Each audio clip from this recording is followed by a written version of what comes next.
Pemirsa, Menteri Kesehatan Budi Gunadi Sadikin menyatakan bahwa dari hasil penelitian ada 3 zat kimia berbahaya ditemukan pada obat sirup yang dikonsumsi oleh pasien anak yang mengalami gagal ginjal akut, yakni ada etilen glikol, dietilen glikol, serta etilen glikol butil eter. Nah, zat-zat kimia ini bisa muncul bila polietilen glikol yang batas toleransi ditentukan digunakan sebagai penambah kelarutan dalam obat sirup. Lantas apa yang dimaksud dengan etilen glikol, dietilen glikol maupun etilen glikol butil eter? Kita akan sama-sama melihat penjelasannya dalam grafik plasma berikut ini. Kita lihat terlebih dahulu apa sih sebetulnya definisi dari etilen glikol dan dietilen glikol. Kita lihat pemirsa bahwa etilen glikol, dietilen glikol ini merupakan senyawa cemaran beracun pada pelarut obat yang memiliki rasa manis. Nah, etilen glikol dan dietilen glikol tidak digunakan sebagai pelarut obat, lantaran dia merupakan pencemar yang bersifat racun yang mematikan. Nah, sejauh ini pelarut obat yang paling sering digunakan adalah propilen glikol atau gliserin. Namun kenyataannya etilen glikol dan dietilen glikol sering ditemukan mencemari gliserin. Kita lihat yang berikutnya.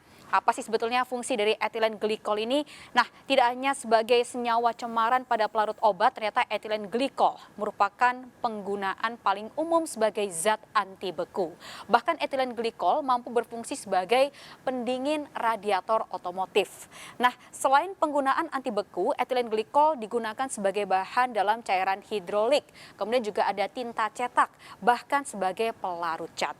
Tidak jauh berbeda, etilen glikol butil eter ini juga sering digunakan dalam pembersih tinta, cat, dan juga pelapis. Kita lihat apa yang terjadi kalau kita mengkonsumsi etilen glikol maupun dietilen glikol. Nah, pemirsa, akan sangat membahayakan bagi tubuh ketika etilen glikol dan dietilen glikol ini masuk karena mengalami oksidasi oleh enzim, sehingga kemudian dia akan berubah menjadi glikol aldehid. Nah, kemudian glikol aldehid ini kembali mengalami oksidasi dan berubah menjadi asam glikol oksalat hingga akhirnya berubah bentuk menjadi asam oksalat. Nah, asam oksalat inilah yang memicu pembentukan batu ginjal. Asam oksalat jika sudah mengkristal akan berbentuk tajam seperti ini dan dia akan sangat membahayakan organ ginjal. Jika kondisi ini terjadi pada anak-anak yang notabene memiliki ukuran ginjal lebih kecil, dampak yang ditimbulkan akan jauh lebih parah. Karena tidak hanya memapar ginjal, efeknya bahkan bisa lari ke jantung dan bisa memicu kematian secara cepat. Kita lihat yang berikutnya pemirsa. Penggunaan etilen glikol butil eter ini dapat menimbulkan efek kesehatan serius. Nah, jika seseorang menghirup zat ini maka akan menimbulkan iritasi pada saluran pernafasan. Sementara jika tertelan, maka akan menyebabkan iritasi pada saluran pencernaan. Bahkan gejala yang mungkin muncul mulai dari mual, muntah, kemudian diare, bahkan keracunan sistemik dengan gejala yang paralel serta gejala inhalasi. Bahkan seseorang yang terpapar dalam waktu lama atau berulang dapat menyebabkan kerusakan pada organ hati, ginjal, dan juga darah serta sistem limfoid. Nah, karena efek sampingnya yang berbahaya, dietilen glikol dan juga etilen glikol ini sebenarnya sudah dilarang ketat penggunaannya dalam obat yakni oleh Food and Drugs Administration sejak tahun 1938.